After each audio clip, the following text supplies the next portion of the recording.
الحمد للہ وکفا والصلاة والسلام علی عباده الذین اصطفى خصوصا علی افضلهم وخاتم النبیین محمد الامین وعلی آلہ وصحبہ اجمعین اما بعد فاعوذ باللہ من الشیطان الرجیم بسم اللہ الرحمن الرحیم یأمرهم بالمعروف وینہاہم عن المنکر ویحل لهم الطیبات ویحرم علیہم الخبائث ویضع عنہم اسرہم والاغلال التي كانت علیہم صدق اللہ العظیم رب اشرح لی صدری ویسر لی امری واحلل عقدۃ من لسانی یفقہوا قولی اللہم ربنا الہمنا رشدنا واعذنا من شرور انفسنا اللہم ارنا الحق حقا وارزقنا اتباعہ وارنا الباطل باطلا وارزقنا اجتنابہ اللہم وفقنا لما تحب وترضى اللہم ارزقنا اتباع نبیک واصحابہ وصلی علیہ وسلم ورضی اللہ عنہم اجمعین آمین یا رب العالمین۔ حضرات، آپ کو معلوم ہے کہ آج اس خطاب جمعہ ہی میں در حقیقت ایک خطبہ نکاح بھی ادا ہوگا، اور خاص طور پر شادی بیاہ کی جو تقریبات ہیں ان کے ضمن میں جو اصلاحی تحریک ہم نے شروع کی ہے، اور جس کے لیے اس وقت اس ملک میں خاص طور پر صوبہ پنجاب میں ایک خاص موقع پیدا ہو گیا ہے کہ کھانوں پر جو پابندی لگائی گئی تھی ان میں اب ون ڈش کی حد تک جو ہے وہ اجازت دی گئی ہے۔ تو اس حوالے سے اس میں کچھ اور مزید تجاویز ہیں کہ جو میں چاہتا ہوں کہ ہماری اصلاحی تحریک کے حوالے سے لوگوں کے سامنے آ جائیں۔ ہو سکتا ہے کہ یہ موقع جو ہے اس کے لیے مناسب ہو اور اجتماعی سطح پر کچھ فیصلے اچھے ہو جائیں۔ میں نے ابھی جو آیت مبارکہ بلکہ اس کا ایک حصہ تلاوت کیا ہے، یہ لمبی آیت ہے، آیت نمبر 157 سورہ اعراف۔ اس میں نبی اکرم صلی اللہ علیہ وسلم کی شان میں بعض چیزیں بیان ہوئی ہیں۔ یأمرهم بالمعروف وینہاہم عن المنکر۔ حضور کا ایک کام یہ ہے کہ آپ لوگوں کو حکم دیتے ہیں نیکی کا اور روکتے ہیں بدی سے۔ دوسرا، وَيُحِلُّ لَهُمُ الطَّيِّبَاتِ وَيُحَرِّمُ عَلَيْهِمُ الْخَبَائِثَ۔ ان پر حلال قرار دیتے ہیں پاکیزہ چیزوں کو، اور حرام قرار دیتے ہیں بری چیزوں کو، خبیث چیزوں کو، ناپاک چیزوں کو۔ تیسرا فعل، وَيَضَعُ عَنْهُمْ إِصْرَهُمْ وَالْأَغْلَالَ الَّتِي كَانَتْ عَلَيْهِمْ۔ اور لوگوں پر جو بوجھ لدے ہوئے ہیں اور جو ان کے گردنوں میں طوق پڑے ہوئے ہیں ان سے ان کو آزادی عطا کرتے ہیں۔ یہ نبی اکرم صلی اللہ علیہ وسلم کی شان میں 3 باتیں ہیں جو اس آیت میں آئی ہیں۔ اس کے بعد فرمایا گیا فَالَّذِينَ آمَنُوا بِهِ وَعَزَّرُوهُ وَنَصَرُوهُ وَاتَّبَعُوا النُّورَ الَّذِي أُنزِلَ مَعَهُ أُولَٰئِكَ هُمُ الْمُفْلِحُونَ۔ تو جو لوگ ان پر ایمان لائیں گے، ان کا احترام اور اعزاز کریں گے، ان کی مدد کریں گے، اور جو نور ان کے ساتھ نازل کیا گیا ہے اس کی پیروی کریں گے، تو وہی فلاح پانے والے ہوں گے۔ اللہم ربنا اجعلنا منہم، اللہم ربنا اجعلنا منہم، آمین یا رب العالمین۔ اب جو میں نے 3 چیزیں بیان کی ہیں، اس وقت ان میں سے صرف ایک کے بارے میں مجھے گفتگو کرنی ہے۔ باقی پاکیزہ چیزوں کو حلال کرنا، خبیث چیزوں کو ناپاک کرنا ہمارے علم میں ہے، اس میں کوئی وضاحت کی اس وقت ضرورت نہیں۔ نیکیوں کا حکم دینا، بدی سے روکنا بالکل واضح ہے۔ یہ اسر اور اغلال کیا ہیں کہ جن سے نبی اکرم صلی اللہ علیہ وسلم نے نوع انسانی کو نجات دی ہے؟ یہ اسر و اغلال در حقیقت مذہبی اعتبار سے اور سماجی اعتبار سے ایسے بوجھ ہوتے ہیں جو لوگ اپنے اوپر خود لاد لیتے ہیں۔ ایک تو احکام شریعت ہیں، ان کی پیروی تو لازمی ہے۔ کوئی فوت ہو گیا ہے تو آپ نماز جنازہ پڑھیں گے، اس کی تدفین ہوگی، لیکن یہ کہ اب اس پر آپ نے تیجا رکھ لیا، 10واں رکھ لیا، 40واں رکھ لیا، برسی رکھ لی، یہ سب آپ نے اپنے اوپر بوجھ لاد لیے. یہ خام خواہ کا بوجھ لوگوں کے اوپر. جو دولت والے ہیں ان کو تو کوئی بات نہیں، ان کو تو اپنی دولت کے اظہار کا موقع ملتا ہے، لیکن غریبوں کے لیے بوجھ بن گیا. کسی نہ کسی درجے میں خانہ پوری انہیں کرنی پڑے گی. تو یہ جو رسومات و بدعات ہوتی ہیں یہ در حقیقت نوع انسانی کے لیے بوجھ بن جاتے ہیں کہ جن سے نجات دلانا بھی نبی اکرم صلی اللہ علیہ وسلم کا ایک فرض منصبی تھا. اسی طرح کا معاملہ شادی بیاہ کے اندر ہے.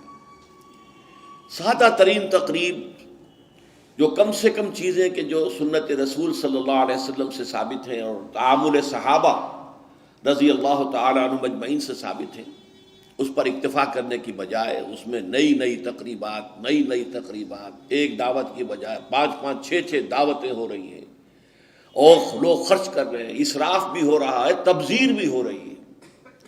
پھر میں عرض کروں گا دوبارہ، جو کروڑ پتی ہیں ان کے لیے تو یہ اپنی دولت کے اظہار کا موقع ہوتا ہے کہ ہم بڑے دولت مند ہیں. غریبوں کے لیے یہ اسر اور اغلال بن جاتے ہیں. انہیں بھی خیال ہوتا ہے میری بھی بچی ہے، میں اس کے ہاتھ پیلے کر رہا ہوں، وہ کیا سوچے گی، فلاں کی شادی ہوئی تھی، کس طرح وہ کوٹھی بقعہ نور بنی ہوئی تھی. میرے والد کو اتنی بھی توفیق نہ ہوئی کہ کچھ بجلی کے جو ہے میرے گھر کے اوپر بھی جو ہے وہ چراغ روشن ہو جاتے. وہاں اتنی بڑی دعوت ہوئی تھی لیکن ان کو اتنی بھی توفیق نہ ہوئی کہ انہوں نے کچھ لوگوں کو کھانا کھلا دیا ہوتا. لہذا انسان کرتا ہے اور مجبوراً کرتا ہے. یہ اسر اور اغلال جو ہیں ان سے نجات دلانا بھی در حقیقت جو نبوی مشن ہے ان الفاظ کے روح سے حضور کے مقصد بعثت میں شامل ہے. چنانچہ میں نے آپ کو معلوم ہے کہ اصل تو اپنی زندگی لگائی ہے قرآن مجید کی طرف لوگوں کو دعوت دینے میں، اور کچھ عملی جد و جہد کے ایک ایسی جماعت تیار کی جائے کہ جو اس ملک کے اندر اسلامی نظام کو قائم کرنے کے لیے میدان میں آ سکے. یہ تو میرا اصل فنکشن رہا ہے، میرا اصل موضوع رہا ہے. میرے سارے اور بیشتر اوقات اس کام میں. ساتھ ہی میں نے 1973 سے یہ شادی بیاہ کے ضمن میں جو اسر اور اغلال ہم نے اپنے اوپر ڈال لیے ہیں، بوجھ لاد لیے ہیں اور گلے میں طوق پہن لیے ہیں، ان سے اس معاشرے کو آزاد کرانے کی کوشش جو میرے نزدیک نبوی مشن کا ایک حصہ ہے، میں نے اس کا بھی آغاز کیا تھا. اب اس کے ضمن میں آپ سے تمہیداً میں یہ عرض کروں کہ یہ احساس صرف میرا نہیں تھا، بہت سے لوگوں کا رہا ہے کہ بہت اسراف شروع ہو گیا ہے، بہت تبذیر ہو رہی ہے. یہ جو ایک طومار ہے جو رسومات کا، اس میں وقت صرف ہوتا ہے، آنا جانا بیٹھنا وہاں، اس میں کتنا ہمارا قیمتی وقت لگ جاتا ہے. پھر کراچی میں خاص طور پر محسوس ہوا کہ اب کوئی بارات جا رہی ہے، اس کے ساتھ کچھ لوگ خود ہی ویسے ہی شامل ہو گئے. اب ظاہر بات ہے کہ وہاں کوئی آئیڈینٹی کارڈ جو ہے وہ لے کر تو داخلہ نہیں ہوتا. نتیجہ یہ ہے کہ انتظام کیا تھا 500 کا، آگے 1000، اور پھر وہ ایک پینک، اب فوراً جاؤ لاؤ کہیں سے کھانا لاؤ، کیا کرو. تو اس لیے انہوں نے پھر یہ شروع کیا کہ نکاح مسجد میں ہو. لیکن یہ کہ اس کے بعد وہ جو گھٹی میں پڑی ہوئی تھی باتیں، نکاح تو مسجد میں ہو گیا، پھر کسی ہوٹل کے اندر جا کر جو ریسیپشن بھی کر لیا. تو گویا کہ وہ انہوں نے صرف اپنے لیے ایک انتظامی سی سہولت بہم پہنچائی تھی، حقیقت میں کوئی بنیادی تبدیلی واقع نہیں ہو سکی. لیکن ضیاء الحق صاحب کا ذکر میں خاص طور پر کروں گا کہ انہوں نے اس سلسلے میں کوشش کی تھی، تعداد بھی مقرر کر دی، اس سے زیادہ مہمان نہ ہو اور بھی اس سے زیادہ خرچ نہ ہو. غالباً 5000 روپے کی کوئی مقدار متعین کی گئی تھی، اگر میں غلط نہیں مجھے یاد ہے. لیکن ہوا کیا اس کا، چونکہ انہیں اپنی سیاسی مصلحتوں کے تحت وڈیروں کی شادیوں میں شرکت کرنی پڑتی تھی جہاں ہزاروں مہمان ہوتے تھے. وہاں گویا کہ ان کے آرڈیننس کی دھجیاں ان کی نگاہوں کے سامنے بکھرتی تھیں. تو اب ظاہر بات ہے کہ اگر آپ خود شریک ہو رہے ہیں تو آپ کا آرڈیننس تو ختم ہو گیا، اس سے کوئی نتیجہ حاصل نہیں ہوا. تیسری بات یہ ہے اس میں، اور یہ بڑی اہم ہے، اس کو سوچئے کہ اس کے ضمن میں دلیل صرف ایک دے جاتی رہی، سادگی ہونی چاہیے، سادگی ہونی چاہیے، کفایت شعری ہونی چاہیے، کفایت شعری ہونی چاہیے. لیکن یہ لفظ بے معنی ہے. سادگی کروڑ پتی کی کچھ اور ہے، لکھ پتی کی کچھ اور ہے، جھگی والے کی کچھ اور ہے. سادگی کی کوئی معنی نہیں ہے، ریلیٹو ٹرم ہے، آربیٹریری ٹرم ہے، اس کے لیے کوئی مفہوم معین نہیں ہے. لہذا واز اپنی جگہ پر ہوتا تھا اور جو بھی نصیحت، لیکن اس پر عمل کی کوئی شکل نہیں ہوتی تھی۔ اس پر اللہ تعالیٰ نے خصوصی رہنمائی میری فرمائی، میں اللہ کا شکر ادا کرتے ہوئے کہہ رہا ہوں، ہدایت جو بھی ملتی ہے اللہ کی طرف سے ملتی ہے۔ الحمدللہ الذی ہدانا لہذا وما کنا لنہتدی لولا ان ہدانا اللہ۔ کل شکر اور کل سپاس اور کل حمد اور کل ثنا اس اللہ کے لیے جس نے ہمیں ہدایت دی، اور ہم ہرگز ہدایت یافتہ نہ ہو سکتے اگر اللہ ہی ہمیں ہدایت نہ دیتا۔ وہ ہدایت کیا تھی کہ اصلاح کے عمل کے لیے جو کارنر سٹون چاہیے، بنیاد کا پتھر، وہ مضبوط ہونا چاہیے، اور وہ یہ ہے کہ جو تقریب ثابت ہے سنت رسول سے یا عمل صحابہ سے، اس کو تو مضبوطی سے پکڑ لیا جائے۔ جیسے حدیث میں الفاظ آئے ہیں، عضوا علیہ بالنواجذ، اپنے دانتوں سے پکڑ لو، کچلیوں سے پکڑ لو۔ لیکن جس تقریب کا، جس رسم کا کوئی ثبوت نہ ملے، نہ حضور کے عمل سے نہ صحابہ کے تعامل سے، اس کو پھر پوری بے دردی کے ساتھ اور پوری جرت کے ساتھ، جرت رندانہ کے ساتھ اس کی جڑ کاٹ دینی چاہیے۔ اس میں کمی نہیں ہے، کمی بیشی تو پھر وہی الفاظ ہو جائیں گے ریلیٹیو ٹرم میں، کتنی کمی کتنی کمی ہے، نہیں، اسے جڑ سے اکھڑ دیا۔ اس چیز کو، اس اصول کو سامنے رکھ کر، اور یہ اصول اس حدیث سے ماخوذ ہے جس میں حضور نے فرمایا تھا کہ میری امت کے 73 فرقے ہو جائیں گے، 72 جہنمی ہوں گے، ان میں سے ایک ہوگا کہ جو جنت میں جائے گا۔ وہ پوچھا گیا کہ وہ کون سا ہوگا؟ فرمایا ما انا علیہ واصحابی، وہ فرقہ یا وہ جماعت یا وہ لوگ جو میرے اور میرے صحابہ کے طرز عمل کی پیروی کریں۔ ان کا نام چاہے ایک نہ ہو، ان کا طرز عمل یہ ہو کہ وہ میرے اور میرے صحابہ کی پیروی کریں۔ اسی پر ماخوذ ہے یہ، اسی پر مبنی ہے۔ تو اس کے ضمن میں ہم نے جو اصلاحات تجویز کی ہیں، اس میں سب سے پہلی اصلاح یہ ہے کہ نکاح مسجد میں ہونا چاہیے۔ یہ بات جو ہے شروع میں تو لوگوں کو عجیب سی لگی، لیکن جو دلائل میں نے دیے وہ اتنے کنونسنگ تھے کہ الحمدللہ اس کو تو لوگوں نے بہت جلد قبول کر لیا۔ ہمارے لیے سب سے بڑی دلیل کیا ہے کہ حضور کا قولی حکم ہے، اعلنوا ھذا النکاح واجعلوہ فی المساجد، نکاح کا اعلان عام کیا کرو اور مسجدوں میں منعقد کیا کرو۔ یہ جامع ترمذی شریف کی روایت ہے، اگرچہ ٹھیک ہے علماء کا کہنا یہ ہے کہ یہاں جو وجعلوہ جو فعل امر ہے، یہ وجوب کے لیے نہیں ہے، استحباب کے لیے ہے، لازم نہیں ہے۔ امر دونوں طرح کا ہوتا ہے، مستحب ہے، بہتر ہے۔ تو سوال یہ کہ بہتر کو کیوں چھوڑیں؟ جس کو محمد رسول اللہ نے بہتر قرار دیا ہو اسے کیوں چھوڑیں؟ کس دلیل سے چھوڑیں؟ ہمیں لازماً اختیار کرنا چاہیے۔ پھر میں نے عرض کیا، حضور کی بیٹیوں کے نکاح مسجد میں ہوئے تو ہمارے ہاں کون ہے وہ چودھری اور وہ سرمایہ دار تو جو سمجھے کہ میری بیٹی کی تو توہین ہو جائے گی اس کا نکاح مسجد میں ہو؟ اس طرح باتیں سمجھانے کے لیے ہوتی۔ حضور کی محبت ہر مسلمان کے دل میں ہے، لیکن کسی نے ادھر توجہ دلائی ہی نہیں تو لوگ کیا کریں؟ اس میں علماء کی فیلیور ہے سب سے بڑی، اور اس کی وجہ کیا ہے؟ وجہ یہ ہے کہ ہمارے مولوی عام طور پر کمی کاری ہوتے ہیں، ملازم ہوتے ہیں۔ دیہات میں تو ان کی حیثیت کمی کاروں سے زیادہ ہوتی ہی نہیں، وہ چودھریوں سے کیسے کہیں؟ عام شہروں میں بھی مساجد کی جو مینیجنگ کمیٹیز ہوتی ہیں وہ تو سرمایہ داروں پر، لوگوں پر، اونچے لوگوں پر ملتوی ہوتی ہیں، ان سے کیسے کہیں؟ لہٰذا یہ حدیث جو ہے بیان نہیں کی گئی، حدیث موجود ہے ترمذی شریف کی، اعلنوا ھذا النکاح واجعلوہ فی المساجد۔ میں نے اس حدیث کا حوالہ دیا تو لوگوں کی آنکھیں کھل گئی، جب کہا دیکھو اگر فاطمہ الزہرا رضی اللہ تعالی عنہا کا نکاح مسجد میں ہو سکتا ہے تو کس کی بیٹی زیادہ عزت والی ہے حضرت فاطمہ الزہرا رضی اللہ تعالی۔ تیسری بات میں نے اور دی دلیل، اور اس میں غیرت کو ابھارا کہ دیکھو عیسائیوں نے اب تک اپنے چرچ اور اپنے پادری کی یہ عزت برقرار رکھی ہے، ان کی شادی چرچ میں ہوگی، کہیں نہیں ہوگی، پرنسس ہو، پرنس ہو، وہیں جائے گا۔ اور اس میں مجھے ایک واقعہ یاد آتا ہے، جب شادی ہونے والی تھی پرنس اینڈریو کی، اس کی بیوی کا سارا فرگوسن جو نام تھا، اور وہ ذرا نٹ کھٹ قسم کی لڑکی، کیا عورت تھی پوری، تو اس نے یہ کہا تھا، اس کا بیان آیا تھا، I will not say, I am not a timid type of woman. I won't say I will obey him. اس سے مجھے معلوم ہوا کہ ان کے نکاح کے اندر یہ قول بھی ہوتا ہے کہ پادری کے سامنے چرچ میں کھڑے ہو کر، چونکہ ان کے ہاں پردہ نہیں ہے، لڑکا اور لڑکی دونوں آمنے سامنے کھڑے ہو کر ایجاب و قبول کرتے ہیں، اور لڑکی یہ بھی کہتی ہے کہ میں اس کی تابع داری کروں گی۔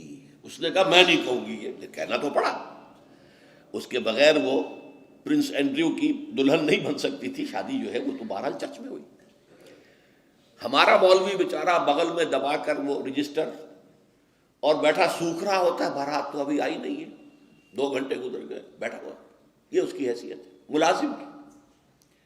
یہ وجہ ہے، اب جب اس سے بھی غیرت جاگی لوگوں کی، ہاں واقعی بات صحیح ہے، عیسائیوں کے ہاں اگر ابھی تک چرچ کا یہ مقام ہے اور پادری کی عزت ہے۔ چوتھی دلیل میں نے اور دی، دیکھو نکاح سے کیا ہوتا ہے کہ ہمارے اس معاشرے میں ایک نئے خاندان کی بنیاد پڑتی ہے، اس کے لیے دعا کرنا، خیر برکت بھلائی سعادت، یہ اس نکاح کا جز ہوتا ہے۔ لکھتے بھی ہیں کہ دعا میں شریک ہو۔ اب ظاہر بات ہے کہ دعا کا ماحول آپ نے باہر جو ہے بڑے قالین بچھا لیے قیمتی، اور ان کو قیمتی صوفے رکھ لیے، اور بڑے سنہری قسم کے شامیانے لگا لیے، لیکن وہاں پر ماحول کیا ہوتا ہے؟ سگریٹیں پی رہے ہیں، دھواں سگریٹوں کا، قہقہے لگ رہے ہیں، غیبتیں ہو رہی ہیں، اور یہ کہ کوئی بھانڈ آ گئے ہیں، فحش گوئی کر رہے ہیں۔ اس حال میں کوئی شخص جو ہے کونے میں بیٹھے ہوا مولوی صاحب جو من من من من من کر کے وہ کچھ پڑھتے ہیں اور کہتے ہیں دعا کر لو۔ اب دعا کیا خاک کر لو؟ دعا کے لیے ماحول ہوتا ہے، دل کی آمادگی ہوتی ہے، ذہنی اور نفسیاتی تیاری ہوتی ہے، تب دعا ہوتی ہے نا۔ یہ ماحول ہمارا، اس میں ہم نماز کے لیے جمع ہوئے ہیں، جمعے کے لیے جمع ہوئے ہیں، مسجد ہے، پاک ماحول ہے، لوگ اپنی اپنی حد تک اچھے کپڑے پہن کے آئے ہیں، اور اس کے اندر عطر بھی لگایا ہے، حضور کی سنتیں ہیں یہ، اس طرح جمعے کی تیاری کیا کرو۔ اس ماحول کے اندر کوئی دھواں نہیں ہے سگریٹ کا، کوئی قہقہے نہیں ہے، کوئی غیبتیں نہیں ہو رہی ہیں، کوئی بکواس نہیں ہو رہی ہے، یہاں دعا کا ماحول ہے۔ تو یہ 4 دلیلیں ایسی تھیں کہ جو قاطع تھیں اور ہیں الحمدللہ۔ تو پہلی بات کہ مسجد کے اندر نکاح کی محفل منعقد کی جائے، اس کے لیے میں سمجھتا ہوں کہ ذرا سی تعلیم اور تلقین اگر ہو جائے، اور اگر حکومت کی سطح پر یہ کام ہو، ابھی تک تو یہ میں انفرادی طور پر ہو چکے ہیں، اب اس کو 30 برس میں نے جدوجہد کی ہے، ہماری تحریک کے تحت ہوئی ہے، اگر کہیں یہ سرکاری سطح پر حکومت کی سطح پر ہو جائے تو یقیناً یہ ہے، میں کہتا رہا ہوں کہ بھئی برادریوں کے سطح پر فیصلہ کرو چلو، لیکن سرکاری سطح پر ہو جائے تو کیا کہتے ہیں۔ نمبر 2، شادی کے موقع پر لڑکی والوں کی طرف سے کسی دعوت کا کوئی ثبوت نہیں، بلکہ اصل میں تو اصول سمجھ لیجئے، فلسفی کیا ہے اسلام کی۔ شادی کے معاملے میں لڑکی والوں پر کوئی بوجھ نہیں آنا چاہیے، سارا خرچہ لڑکے کے ذمہ۔ اب آپ غور کیجئے، شادی لڑکے کی ضرورت بھی ہے، لڑکی کی ضرورت بھی ہے۔ لڑکے کی زندگی بھی نامکمل ہے بیوی کے بغیر، لڑکی کی زندگی بھی نامکمل ہے شوہر کے بغیر، دونوں کی برابر ضرورت ہے۔ لیکن مرد مہر دیتا ہے، عورت مہر لیتی ہے۔ کیوں؟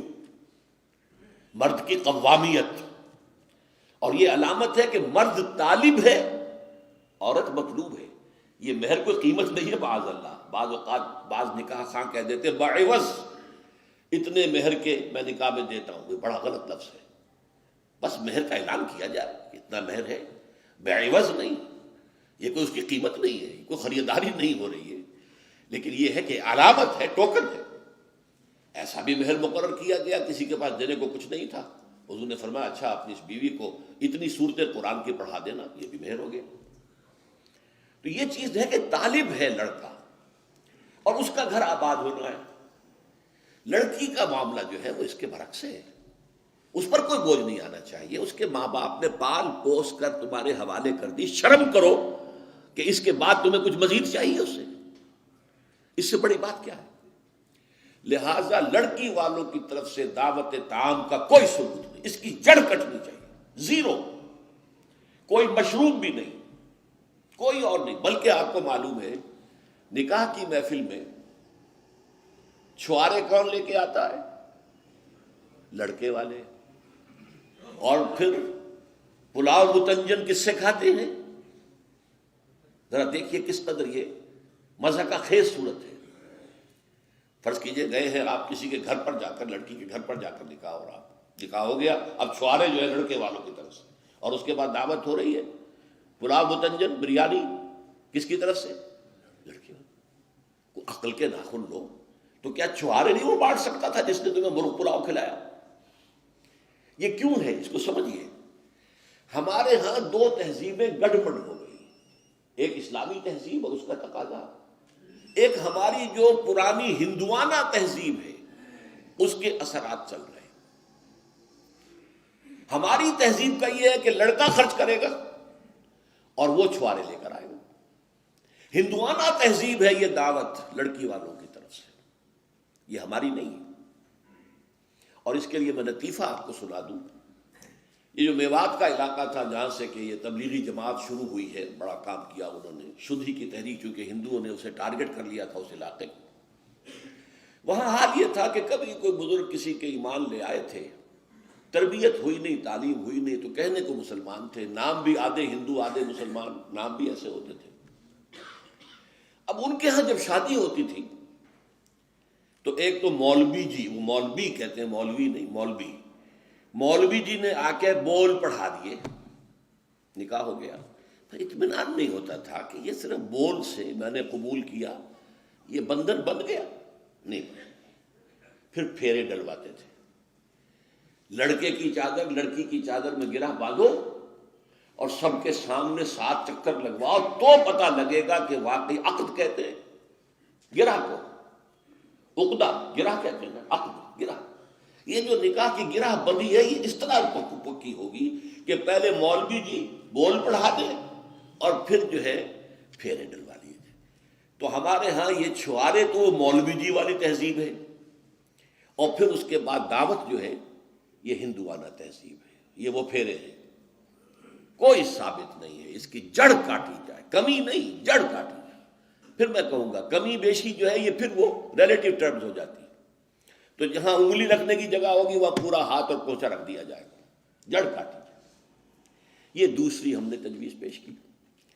نتیجہ کیا نکلا؟ ان دو کو جمع کیجئے، لڑکی کے گھر پر کوئی فنکشن ہے ہی نہیں، جانبین مسجد میں جمع ہوئے، یہ لڑکے والے بیٹھے ہیں، وہ لڑکی والے بیٹھے ہیں، دونوں یہاں ہیں، ان کے یہاں کی خواتین بھی یہاں اندر ہوں گی، ہمارے یہاں اب خواتین ہال ہے، مسجد میں آئے، نکاح ہوا، اپنے اپنے گھروں کو جاؤ، کوئی تکلیف نہیں۔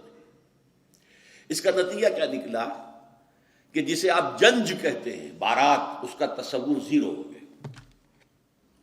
اسلام میں بارات کا کوئی تصور نہیں، سیرا بندی کی کوئی تقریب نہیں، ہندوانہ تقریبات۔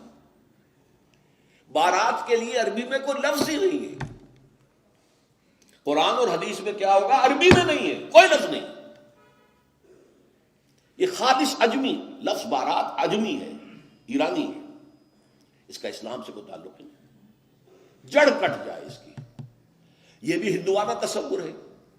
ہوتا کیا تھا، ایک گاؤں سے جا رہے ہیں، دوسرے گاؤں سے بیٹی لے کر آنی ہے، اور بیٹی کے ساتھ جہیز آنا ہے، اور راستے میں ڈاکو جو ہیں وہ لوٹ سکتے ہیں، تو یہاں سے جتھا لے کے جانا ہوگا، لہذا وہ جتھا بندی کر کے بارات جا رہی ہے۔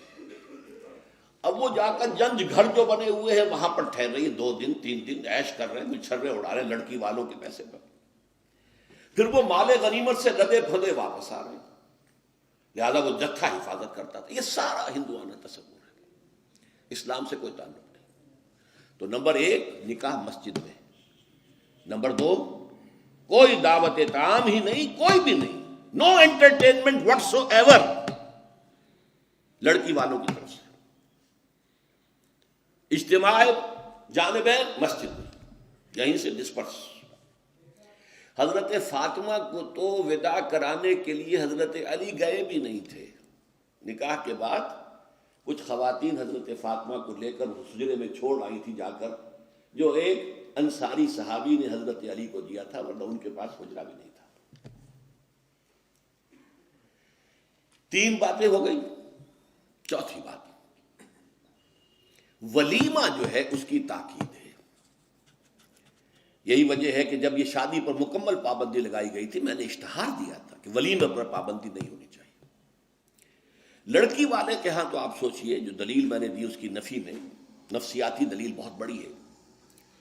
لڑکی والے کے ہاں ویسے تو لفظ شادی، خوشی، وہاں بھی شادی یہاں بھی شادی، لڑکی والے کے ہاں خوشی نہیں ہوتی.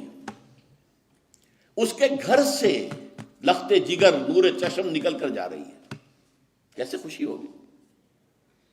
مائیں رو رہی ہوتی ہیں، انہیں غشی پڑی ہوتی ہے جب بچیاں نکل رہی ہوتی ہیں گھروں سے، بہن بھائی رو رہے ہوتے ہیں، باپوں کے آنکھوں کے اندر بھی آنسو آئے ہوتے ہیں، نمی آئی ہوتی ہے. میں نے بھی 5 بیٹیاں رخصت کی اپنے گھر سے اور آنکھوں میں نمی آئی ہے. I couldn't withhold my tears. پھر یہ صرف یہ تو ہوتا ہے کہ ایک ذمہ داری کا بوجھ تھا، آج اتر گیا. اسے آپ انگریزی میں سائی آف ریلیف کہہ سکتے ہیں. بس کوئی خوشی نہیں. اس کی مثال میں دیا کرتا ہوں کہ کوئی جانور اگر قربانی کے لیے 10-15 دن پہلے آپ لے لیں، وہ بکرا، کوئی مینڈھا، اور بچے اس کے ساتھ ہل جاتے ہیں، پھر کھلاتے ہیں، لے جاتے ہیں، چلاتے ہیں، تو پھر وہ عید کے دن جب آپ اسے قربان کرتے ہیں تو بچے پچھاڑے کھا رہے ہوتے ہیں، رو رہے ہوتے ہیں، اتنا لاڈ اس جانور سے ہو جاتا ہے. تو یہ نور چشم، لخت جگر گھر سے نکل رہی ہے، 18-20 برس رہی ہے آپ کے گھر میں، آج جا رہی ہے. ٹھیک ہے، سائی آف ریلیف ہے، لیکن اندیشہ بھی ہوتا ہے. ذہن میں رکھیے، ہمیشہ ہوتا ہے. پتہ نہیں بیل منڈے چڑھے نہ چڑھے، موافقت مزاج کی ہو نہ ہو، نئے ماحول میں جانا ہے، ایڈجسٹمنٹ ہو نہ ہو. اپنی حد تک پورا اطمینان کر لیا ہے، دیکھ لیا ہے، سوچ بچار کر لیا ہے، لیکن کیا کہا جا سکتا ہے؟ ایک بالکل یوں سمجھیے کہ ایک نیا ماحول ہے، نئی جگہ جا رہی ہے، لہذا وہ اندیشہ بھی موجود ہوتا ہے. لہذا واقعتاً لڑکی والوں کے ہاں خوشی کا موقع نہیں ہے. ان کے ہاتھوں مرغ پلاؤ کھانا بے غیرتی ہے.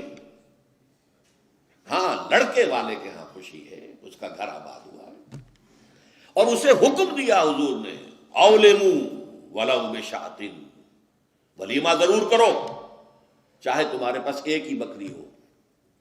وہ ایک ہی بکری در حقیقت ان کے ہاں مفلسی کی سب سے بڑی شکل ہو سکتی تھی، لیکن بھیڑیں بکریاں پالنا تو ان کا پیشہ تھا. تو کسی کو ایک ہی بکری ہے، معلوم ہوا بہت ہی غریب ہے. فرمایا اسی کو ذبح کرو، کھانا کھلاؤ اپنے دوستوں کو، اپنے احباب کو، سیلیبریٹ کرو. سیلیبریشن تمہارے ہاں ہونی چاہیے، مرد کے ہاں، لڑکے کے ہاں. پھر اس میں بھی اس قدر حضور صلی اللہ علیہ وسلم کی تعلیم کے اندر دیکھیے توازن ہے. فرمایا، یہ مسلم شریف کی روایت ہے جو میں آپ کو سنا رہا ہوں، عن عبداللہ ابن عمر رضی اللہ تعالی عنہ ان النبی صلی اللہ علیہ وسلم قال اذا دعی احدکم الی الولیمۃ فلیجب، جب تم میں سے کسی کو ولیمے کی دعوت دی جائے تو ضرور جائے. اور ایک اور حدیث ہے ابو ہریرہ سے رضی اللہ تعالی عنہ کہ حضور نے فرمایا شر الطعام طعام الولیمہ، ولیمے کا کھانا برا کھانا ہے. کیوں؟ اس میں غریبوں کو نہیں بلایا جاتا، بلکہ غریبوں کو جو دھکے دیے جاتے ہیں. آپ دیکھتے ہیں بڑے بڑے ٹینک لگے ہوتے ہیں، ٹینٹ، اور وہاں پر اندر جو کچھ ہو رہا ہوتا ہے، کھانا ضائع بھی ہو رہا ہوتا ہے. غریب کو تو کسی کو داخل نہیں ہونے دیں گے نا. اور ہے بھی نہیں، وہ مسلی کھلانے کے لیے تو نہیں ہے نا، وہ تو اپنے اعزاء، رشتہ دار، احباب، ان کو اپنی خوشی میں شریک کرنے کے لیے ہے. تو حضور نے فرمایا شر الطعام طعام الولیمہ، لیکن اس کے باوجود من لم یجب الدعوہ فقد عصى اللہ ورسولہ، جو شخص ولیمے کی دعوت قبول نہیں کرے گا اس نے گویا کہ اللہ اور اس کے رسول کی نافرمانی کی. اب آپ سوچئے، جس نبی نے ہمیں اتنی تفصیل سے ہدایت دی دعوت ولیمہ کی، اگر لڑکی والوں کے ہاں کسی دعوت کے اندر کوئی خیر ہوتا ذرہ بر، تو کیا حضور ہمیں اس سے محروم رکھتے صلی اللہ علیہ وسلم؟ تو چوتھی بات جو میں نے عرض کی کہ ولیمہ کیا جائے. ہاں البتہ ون ڈش کی پابندی لگائی جا سکتی ہے، بالکل لگائی جا سکتی ہے. اسراف اور تبذیر کو روکا جا سکتا ہے۔ اسراف کسے کہتے ہیں؟ اسراف کہتے ہیں ضرورت کی جگہ پر ضرورت سے زائد خرچ کرنا۔ عام اپنے گھر کے کھانے میں بھی ایک سے زیادہ ڈش پکانا، ایک سے زیادہ کھانا حضور کے نزدیک نہایت ناپسندیدہ۔ ضرورت ہے پیٹ بھرنے کی، ایک سالن روٹی سے بھی ہو جاتا ہے، آپ نے 4 4 5 5 پکا رکھے، یہ اسراف ہے۔ اسی طریقے سے اگر دعوت کے اندر بھی 1 ڈش کی پابندی ہو تو بالکل ٹھیک ہے، اس کے اندر کوئی حرج نہیں، لیکن یہ کہ اس میں اب جو کیا گیا ہے کہ میٹھے کے اوپر پابندی، بالکل یہ صحیح نہیں ہے۔ میٹھا حضور کو بہت مرغوب تھا، پسند تھا، تو اس میں یہ کہ ایک ڈش میٹھے کی، یہ نہیں کہ 3 3 4 4 ڈشیں ہیں، دال کا حلوہ بھی ہے، گاجر کا حلوہ بھی ہے، اور فلاں بھی ہے، اور فلاں بھی ہے، اور پھر کھیر بھی ہے۔ لہذا ولیمے کی اجازت ہونی چاہیے، اور ظاہر بات ہے کہ ہر شخص اپنی سطح کے مطابق کرے گا، اور وہ آدمی بھی بلائے گا، جو کم ہی بلا سکتا ہے وہ کم بلائے گا، جو زیادہ بلا سکتا ہے زیادہ بلائے گا۔ اس کے اوپر بھی کوئی خاص پابندی لگانے کی ضرورت نہیں ہے۔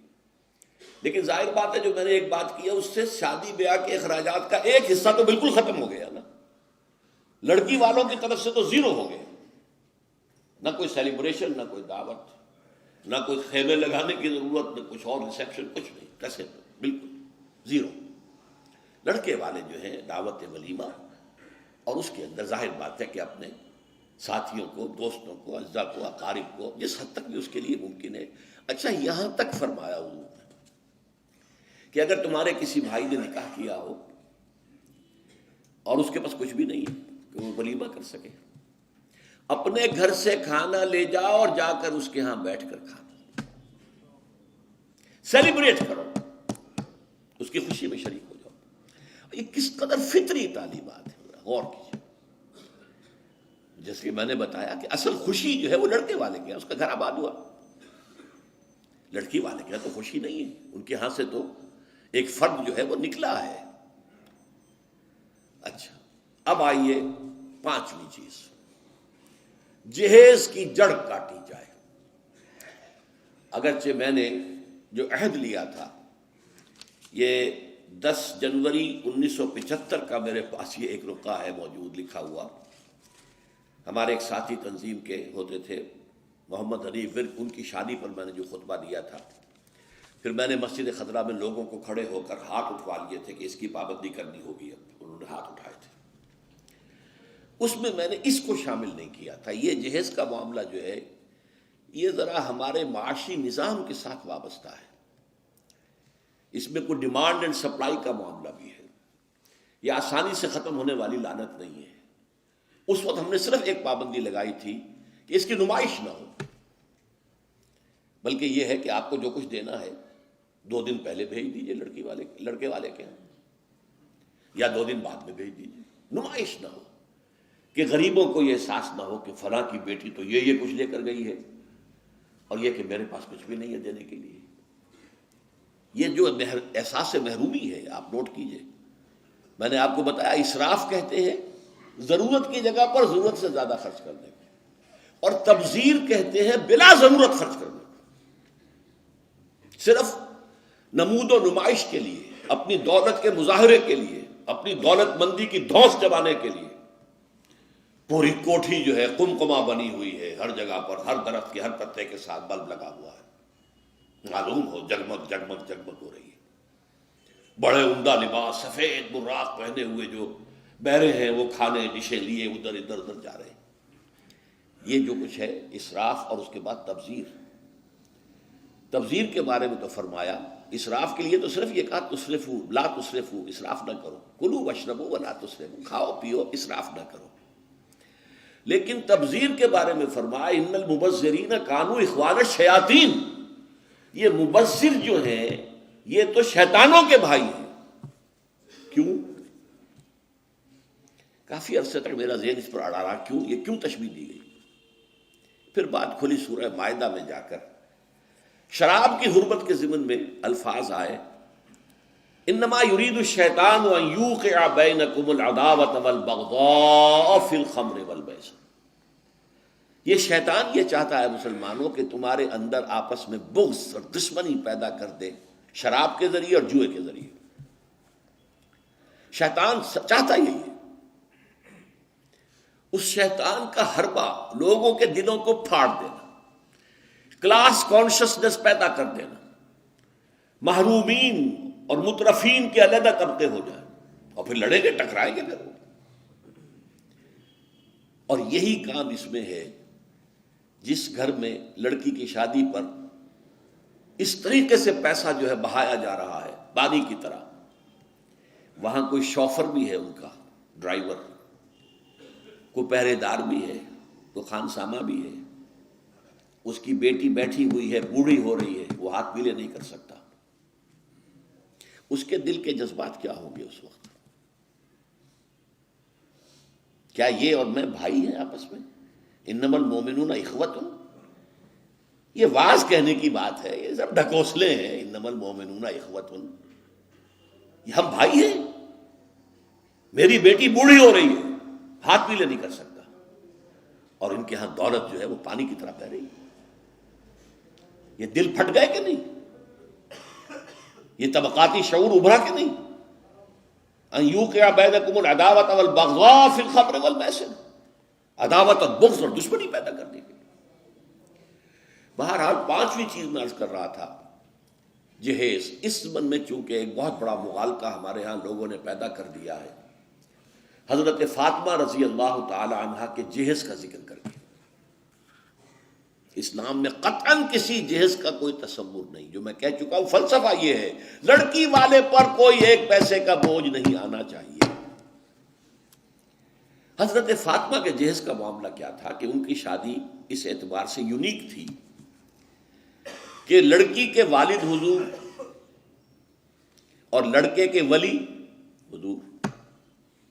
حضرت علی کا اور کون تھا وہاں؟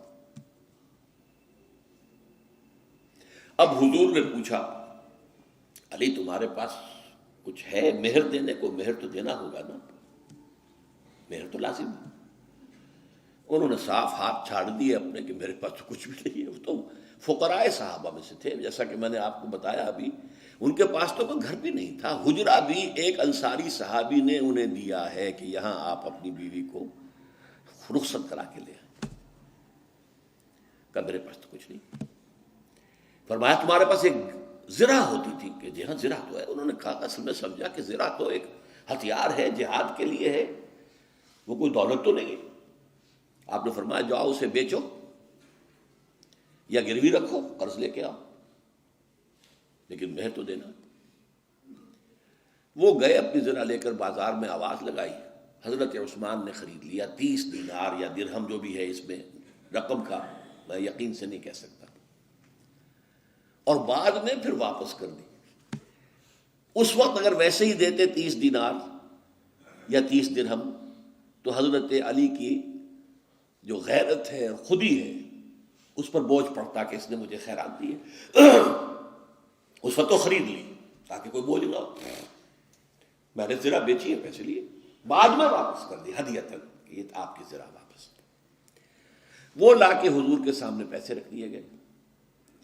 حضور نے کچھ تو گھر کے اندر بھجوائے کہ فاطمہ کے لیے وہ خوشبو، کوئی تیاری، کوئی اچھے کپڑے کو بنائے، اور باقی سے وہ سامان بنا دیا. ایک گدا جس میں کھجور کی چھال بھری ہوئی تھی، 2 تکیے کھجور کی چھال کے، ایک مشکیزہ پانی لانے کے لیے کنویں سے، ایک چکی جو یا گندم جو بھی ہوگی پیسنی ہوگی، 1-2 بالوئی سے برتن، بس. یہ ہے جہیز. اور یہ حضرت علی نے جو مہر کی رقم پیش کی تھی اس میں سے حضور نے بنا کر دیا. وہ رقم جو ہے حضرت فاطمہ کا حق تھا نا، مہر تو لڑکی کا حق ہے، اسی کے گھر کا سامان بنا دیا. اپنے پاس سے حضور نے 1 پیسے کی کوئی شے نہیں دی. اس کے لیے یہ بھی دلیل نوٹ کر لیجئے کہ حضور کی اور بھی تو بیٹیوں کی شادی ہوئی کہ نہیں. حضرت عثمان کے گھر میں 2 بیٹیاں گئی ہیں حضور کی. پہلی بیٹی تو خیر مکے میں گئی تھی، ابھی شاید وحی کا آغاز بھی نہ ہوا ہو، میں یقین سے تو نہیں کہہ سکتا. ہو سکتا ہے کہ حضور کی نبوت کے ظہور سے پہلے شادی ہوئی ہو سکتا ہے، ممکن ہے. لیکن ایک شادی تو مدینے میں ہوئی ہے. اور حضرت عثمان کا گھر بھرا ہوا، ہر شے کا سامان موجود ہے، سامان جگہ موجود ہے، کسی جہیز کا کوئی تذکرہ ملتا ہے؟ تو یہ جہیز نہیں تھا، یہ خالص ہندوانہ تصور ہے۔ اور اس کی وجہ کیا ہے؟ وجہ یہ ہے کہ ہندوؤں میں لڑکی جو ہے، بیٹی جو ہے، وہ وارث نہیں ہے، اسے وراثت میں کوئی حصہ نہیں ملتا۔ لہذا جب اسے گھر سے رخصت کر رہے ہیں تو وہ دان دہیج، یعنی یہ ایک خیرات ہے جو دے رہے ہیں، لڑکی کا حق کوئی نہیں ہے۔ بلکہ راجپوتوں وغیرہ میں تو ہندوؤں کے اندر آپ کو معلوم ہونا چاہیے، لڑکا بھی صرف بڑا لڑکا وارث ہوتا تھا تاکہ زمین کے ٹکڑے نہ ہوں۔ 10 مربع ہیں تو 10 مربع ہی جائیں گے، چھوٹے بھائی بھی اس کے کمی کاری ہوتے تھے، بس ان کا کوئی حق نہیں۔ یہ اس اپنی فیوڈلزم کو برقرار رکھنے کے لیے، ورنہ 10-12 بچے ہو گئے، تقسیم ہو گیا تو فیوڈلزم تو ختم ہوا۔ پھر ہندوؤں کے یہاں تو یہاں تک کہ لڑکی کا تو خود سوال ہی پیدا نہیں ہوتا کہ اس کا کوئی حق ہو۔ تو اسلام نے حق دیا ہے، لیکن یہ ہے کہ اس کا حق ہے، باپ فوت ہوگا اس کی وراثت میں سے حصہ اسے ملے گا، مما قل منہ او کثر، چاہے زیادہ ہو چاہے کم ہو، فریضۃ من اللہ، اللہ کی طرف سے فرض ہے، یہ لازم ہے۔ ماں فوت ہوگی، ماں کے آگے کوئی ہے، وراثت ہے، اس میں سے بیٹوں کو بھی، بیٹی کو بھی حصہ ملے گا۔ لہذا یہ ہندوانہ تصور جو جہیز کا ہے، ویسے تو یہ کہ سرکاری سطح پر تو اگر اس کی کوئی مہم چلے اور محنت ہو اور جدوجہد ہو تو اس کی جڑ کاٹی جا سکتی ہے، لیکن بہرحال ہم نے جو عہد لیا تھا اور جس پر کہ ہم نے پابندی کرائی ہے وہ یہ ہے کہ کم سے کم اس کی نمائش نہ ہو، دکھایا نہ جائے، تاکہ یہ کہ وہ کچھ محرومی کا تصور جو ہے لوگوں کے اندر پیدا نہ ہونے پائے۔ چھٹی بات جو ہم نے کی وہ کیا تھی کہ یہ جو نکاح کی محفل ہوتی ہے اس میں خطبہ ہوتا ہے۔ یہ خطبہ کس لیے ہوتا ہے؟ رسم پوری کرنے کے لیے؟ کوئی منتر جنتر ہے یہ؟ خطبے کا مقصد ہوتا ہے تلقین، نصیحت، وعظ، تعلیم۔ اس کو نوٹ کیجئے، اس زمانے میں نہ کالج، نہ اسکول، نہ مدرسے، نہ اخبار، نہ کتابیں، نہ رسالے، نہ آڈیو، نہ ویڈیو، نہ ٹی وی، نہ کچھ، نہ ریڈیو۔ تعلیم کا ایک ہی طریقہ تھا، جہاں بھی مسلمان جمع ہوتے تھے کسی خوشی کی تقریب یا غمی کی تقریب میں، وہاں حضور خطبہ دیتے تھے۔ ایک خطبہ جمعہ تو تھا ریگولر، خطبہ عیدین ریگولر، باقی جہاں مسلمان جمع ہو گئے ہیں خوشی کی تقریب میں یا کسی غمی کی تقریب میں، وہاں خطبہ دینا۔ یہ خطبے کا مقصد تعلیم، تلقین، وعظ، نصیحت۔ اب ظاہر بات ہے کہ یہ تعلیم اور تلقین اور نصیحت تو اس وقت کارگر ہو جب کہ وہ ہماری سمجھ میں آئے، ورنہ تو رسم رہ گئی رسم ازا، روح بلالی نہ رہی، فلسفہ رہ گیا، تلقین غزالی نہ رہی، تو رسم ہے۔ لیکن اس رسم کی جو کوتاہی ہے، اس کی کمی کو پورا کرنے کے لیے ہم نے کیا کیا؟ خطبہ جمعہ ہوتا ہے کہ نہیں؟ عربی میں ہوتا ہے، زبان یار من عربی ومن عربی نمیدانم، ہمیں کیا پتہ کیا پڑھا جا رہا ہے، لیکن اس کی تلافی کرتے ہیں کہ اس سے پہلے کوئی وعظ، کوئی نصیحت، کوئی تقریر کرتے ہیں کہ نہیں کرتے؟ کیوں کرتے ہیں؟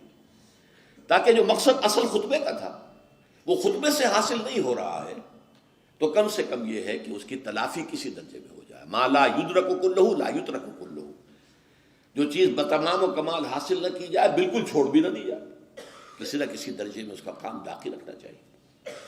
لہذا ہم نے چھٹی چیز جو ہے وہ یہ کی کہ خطبہ نکاح کا ترجمہ اور مفہوم تھوڑا سا بیان کیا جائے۔ اور خطبہ آپ کو معلوم ہے خطیب کھڑے ہو کر دیتا ہے، یہ بیٹھ کے نہیں ایک کونے میں بیٹھے ہوئے ہیں اور بس ایسا پڑھ رہے ہیں جیسے کہ دولہا کو سنانا مقصود ہے، اور دولہا کے فرشتوں کو بھی پتہ نہیں کیا پڑھا جا رہا ہے، اس کا تو کوئی فائدہ نہیں، یہ تو رسم ہے جو ہو رہی۔ تو خطبے کے اندر ہم نے یہ چیز شامل کی، خطبہ پڑھا جائے وہی مسنون محمد الرسول اللہ صلی اللہ علیہ وسلم، لیکن اس کے اندر جو آیات ہیں، احادیث ہیں، ان کا کوئی ترجمہ، کوئی وضاحت کر دی جائے۔ تو اب میں اس وقت وہ کام کر رہا ہوں اس نکاح کے لیے جو آج اس وقت یہاں ہونا ہے، کہ خطبہ مسنونہ جو نکاح کا ہے وہ اب میں پڑھ رہا ہوں۔ الحمدللہ الحمد للہ نحمده ونستعینه ونستغفره ونؤمن به ونتوکل علیہ ونعوذ باللہ من شرور انفسنا ومن سیئات اعمالنا من يهده الله فلا مضل له ومن يضلله فلا هادي له ونشهد ان لا اله الا الله وحده لا شريك له ونشهد ان محمدا عبده ورسوله صلی اللہ علیہ وسلم. اما بعد فاعوذ باللہ من الشیطان الرجیم بسم اللہ الرحمن الرحیم. یا ایھا الذین آمنوا اتقوا اللہ حق تقاتہ ولا تموتن الا وانتم مسلمون. یا ایھا الناس اتقوا ربکم الذی خلقکم من نفس واحدۃ وخلق منها زوجها وبث منهما رجالا کثیرا ونساء واتقوا اللہ الذی تساءلون به والارحام ان اللہ کان علیکم رقیبا. یا ایھا الذین آمنوا اتقوا اللہ وقولوا قولا سدیدا یصلح لکم اعمالکم ویغفر لکم ذنوبکم ومن یطع اللہ ورسولہ فقد فاز فوزا عظیما. صدق اللہ العظیم. وقال النبی صلی اللہ علیہ وسلم النکاح من سنتی وقال صلی اللہ علیہ وسلم من رغب عن سنتی فلیس منی وقال صلی اللہ علیہ وسلم اعلنوا هذا النکاح واجعلوه في المساجد او كما قال صلی اللہ علیہ وسلم. میں اس کی وضاحت کیا کرتا ہوں. آج اب وقت بہت کم رہ گیا ہے، صرف ترجمہ کروں گا اس وقت. اس خطبے کے 3 حصے ہیں، 2 حصے مسنون ہیں، تیسرے کا اضافہ علماء نے کیا ہے. پہلا مسنون حصہ وہ ہے جو حضور ہر خطبے میں پڑھتے تھے، خطبہ جمعہ، خطبہ عید، کہیں لشکر بھیج رہے ہیں تو خطبہ دے رہے ہیں تو اس میں بھی.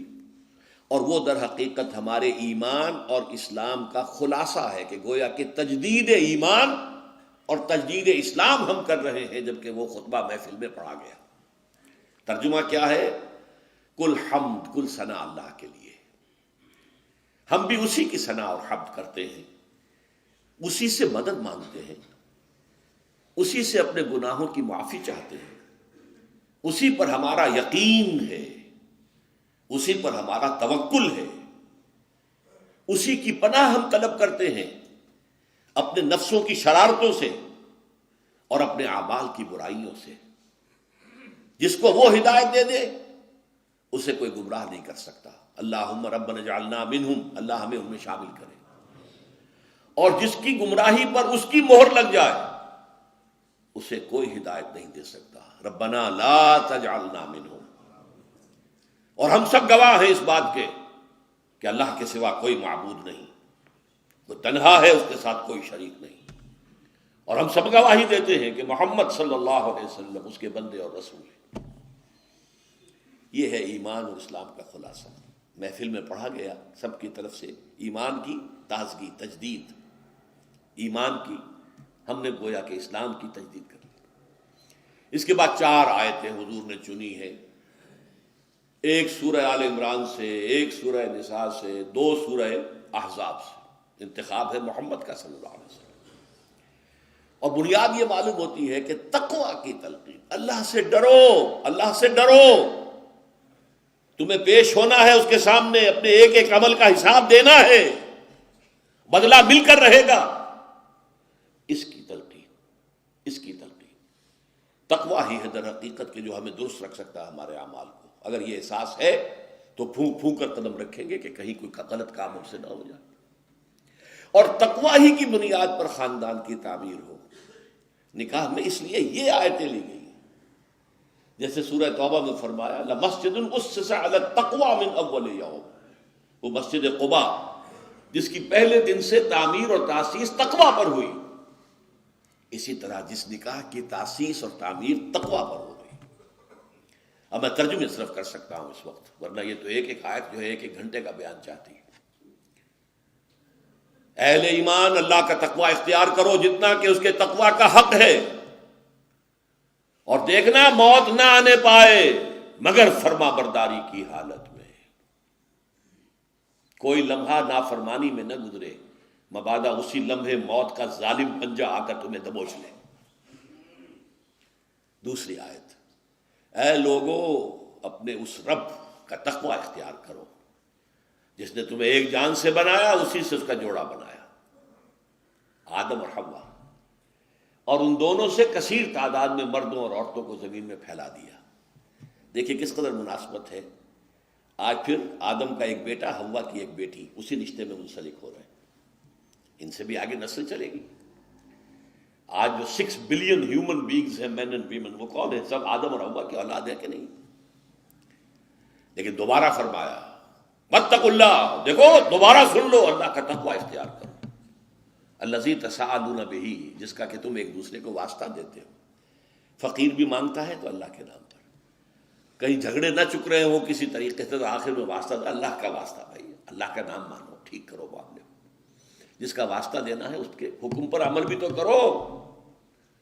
والارحام، رحمی رشتوں کا لحاظ رکھو، قطع رحمی نہ ہو، صلہ رحمی ہونی چاہیے۔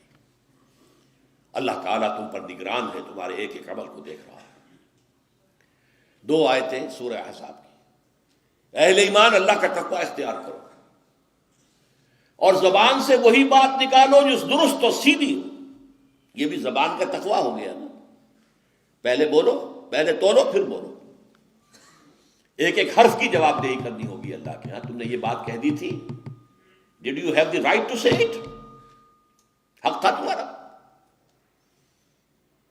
لہذا زبان کو پکڑو، اور اگر دل میں تقوی اور زبان کنٹرول میں آ گئی تو یہ تمہارے سارے اعمال اللہ درست کر دے گا، اور پھر بھی اگر کوئی خطا ہو گئی، غلطی ہو گئی تو اللہ معاف فرما دے گا۔ اور جو اللہ اور اس کے رسول کی اطاعت پر کاربند ہو گیا، اس نے تو بہت بڑی کامیابی حاصل کر لی۔ اللہم ربنا اجعلنا منہم، اللہم ربنا اجعلنا منہم۔ حضور کا خطبہ تو یہاں ختم ہو گیا۔ اب حدیثیں عام طور پر 2 پڑھی جاتی ہیں، میں نے 3 کر دی۔ پہلی حدیث النکاح من سنتی، شادی کی ترغیب ہے تجرد کے خلاف۔ یہ جو بعض مذاہب میں ہے کہ شادی نہ کرنا جو ہے یہ گویا کہ اعلیٰ روحانی زندگی ہے، نہیں، لا رحمانیت فی الاسلام، فطرت کے تقاضوں کے خلاف نہ چلو، جائز راستے سے اپنی فطرت کے تقاضے کو پورا کرو۔ النکاح من سنتی۔ دوسری حدیث ہے من رغب عن سنتی فلیس منی، جس کو میری سنت پسند نہیں ہے تو اس کا مجھ سے کوئی تعلق نہیں۔ وہ نہ سمجھے اپنے آپ کو کہ میں امتی ہوں محمد کا صلی اللہ علیہ وسلم۔ اور یہ سنت پوری زندگی میں حضور کے طرز عمل کی پیروی کا نام ہے۔ سنتیں چھوٹی بھی ہیں، بڑی بھی ہیں۔ چھوٹیوں میں سب سے بڑی، نوٹ کر لیجیے میرے الفاظ، داڑھی کی سنت ہے، چھوٹی سنت ہے، ان میں سب سے بڑی ہے۔ یہ بھی سنت ہے کہ مسجد میں داخل ہو تو داہنا پاؤں آگے آئے، بایاں نہ آئے، بعد میں بایاں آئے، یہ بھی سنت ہے۔ چھوٹی سنتوں میں سب سے بڑی داڑھی کی سنت ہے۔ البتہ بڑی سنت کیا ہے؟ حضور نے وحی کے آغاز کے بعد سے لے کر اس حیات دنیاوی کے آخری سانس تک 2 کام کیے، اللہ کے دین کی دعوت و تبلیغ، اور اللہ کے دین کو قائم کرنے کے لیے جہاد اور قتال۔ یہ ہے بڑی سنت، سب سے بڑی سنت، سب سے بڑی سنت، سب سے بڑی سنت۔ جیسے آج کل آپ کہتے ہیں macro economics and micro economics, تو میکرو سننا تو یہ ہے دین کی دعوت و تبلیغ اور اللہ کے دین کو قائم کرنے کے لیے جہاد و قتال۔ تیسری حدیث جو ہے جس پر عمل ہو ہی رہا ہے، اعلنوا ھذا النکاح واجعلوہ فی المساجد، نکاح کا اعلان عام کیا کرو، مسجدوں میں منعقد کیا کرو۔ اب میں چاہتا ہوں کہ بس نکاح کیا ہے یہ بھی سمجھ لیجئے۔ ایک لڑکے اور ایک لڑکی کے مابین ایک معاہدہ ہے۔